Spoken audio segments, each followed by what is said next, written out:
ये घटना बहुत ही दुखद और हृदय विदारक है।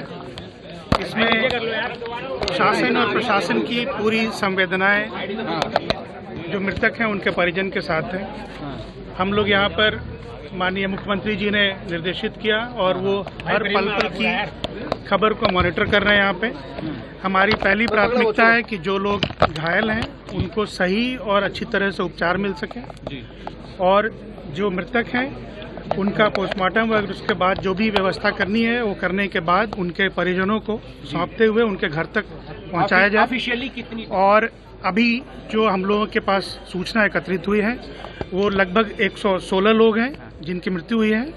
उसमें 7 बच्चे हैं और अभी 1 पुरुष की बात है, बाकी शेष महिलाएं हैं। और इसमें जिन लोगों का शिनाख्त हो पाया है वो लगभग 72 लोग हैं। मिसिंग कितने हैं सर? तो नहीं, मिसिंग कोई नहीं है। जो 72 के अलावा बता रहा हूँ वो उनकी शिनाख्त की कार्रवाई की जा रही है, उनके फोटोग्राफ वगैरह लिए गए हैं और फिर उसको अलग मैकेनिज्म से उनके परिजनों को लोकेट करने की कोशिश की जा रही है। खलनायक कौन है सर? किसकी भूमिका सामने आ रही है? इसमें जो इकट्ठा होने की परमिशन थी सर शासन की ओर से जो इसमें किया जा रहा है वो मैं आपको बता रहा हूँ कि बहुत तत्परता के साथ उनके इलाज आदि की व्यवस्था की जा रही है और उनके घर तक पहुंचाने की व्यवस्था की जा रही है। जो मृतक है पुलिस के साथ वो वहां तक पहुंचाए जाएंगे। राज्य सरकार ने इसमें 2 लाख मृतकों के लिए और 50,000 घायलों के लिए देने की बात कही है और इतनी ही धनराशि केंद्र सरकार की ओर से भी उन परिवारों को दी जाएगी। इसमें माननीय मुख्यमंत्री जी ने एडीजी और कमिश्नर इन 2 लोगों को बताया है कि 24 घंटे के अंदर अपनी जांच पूरी करके रिपोर्ट दें। अभी जो स्थिति हम लोगों के सामने आई है उसमें जो उनके मुख्य सेवादार थे उन्होंने एक एप्लीकेशन दिया था इस तरह के कार्यक्रम के लिए और उसमें लगभग 80,000 के आसपास भीड़ की उन्होंने उम्मीद बताई थी, लेकिन जो सूचना मिली है वो काफ़ी ज़्यादा उसकी संख्या वहाँ पे लोगों की थी, 80,000 से ज़्यादा थी। पुलिस काफ़ी बड़ी संख्या में डिप्लॉयड थी। उसके बाद भी जो बताया जा रहा है कि कार्यक्रम खत्म होने के बाद लोगों की कुछ प्रथा है कि उनके पैर छूने या वहाँ से मिट्टी लेने की बात है, उसमें भगदड़ मची और पास में कोई नाला है जिसमें एक के ऊपर एक लोग गिरते चले गए। हम लोग अभी वहीं पे डीजी साहब के साथ साइट पे जा रहे हैं, वो देखते हैं कि वाकई क्या हुआ है।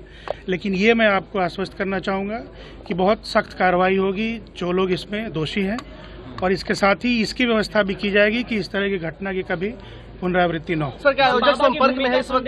सर, क्या आयोजक इस वक्त संपर्क है या फरार चल रहे हो? क्या उनके ऊपर भी FIR होगी, कार्रवाई? बिल्कुल होगी। इतनी बड़ी घटना है तो बहुत सख्त FIR होगी और बहुत सख्त कार्रवाई होगी। ये जो कथित बाबा है सर, इनके खिलाफ पहले भी मुकदमे हो रखे हैं जहाँ पे इन्होंने प्रशासन की बातें नहीं मानी थी और कोविड के टाइम पे भी बहुत सारे लोगों को इकट्ठा तो कैसे इजाजत दे दी? इजाजत कैसे मिल गई सर इनको? कौन लैब्स पे SDM ने परमिशन दी? किस बिना पे परमिशन दी? SDM ने जो परमिशन करी है वो जो नॉर्मल प्रोसेस है पुलिस से रिपोर्ट लेने के बाद कार्यक्रम के लिए, लेकिन जो उन्होंने परमिशन दी है उसमें कई शर्तों का भी उल्लेख उन्होंने किया है कि आयोजकों को किस किस चीज़ की मौके पर व्यवस्था करनी चाहिए। ये आयोजकों की ओर से एक मेजर लैप्स है और जैसा मैंने कहा इसके लिए बहुत सख्त कार्रवाई उनके खिलाफ क्या अधिकारियों का भी कोई लैप्स अभी तक सामने आया है? ये जांच जो कमिश्नर और ADG को करना है, सिर्फ 24 घंटे की मोहलत माननीय मुख्यमंत्री जी ने दी है और उसके बाद आप सबके सामने आएगी। तो जैसा कि आप बता रहे हैं कि 80,000 लोगों के ही जुटने की परमिशन थी, तो फिर लोकल इंटेलिजेंस यूनिट क्या कर रही थी? उनको नहीं पता था कि 80,000 से ज्यादा लोग? ये सारी चीजें जांच में कवर्ड होंगी और आपके सामने उसका निष्कर्ष निकलेगा। Thank you.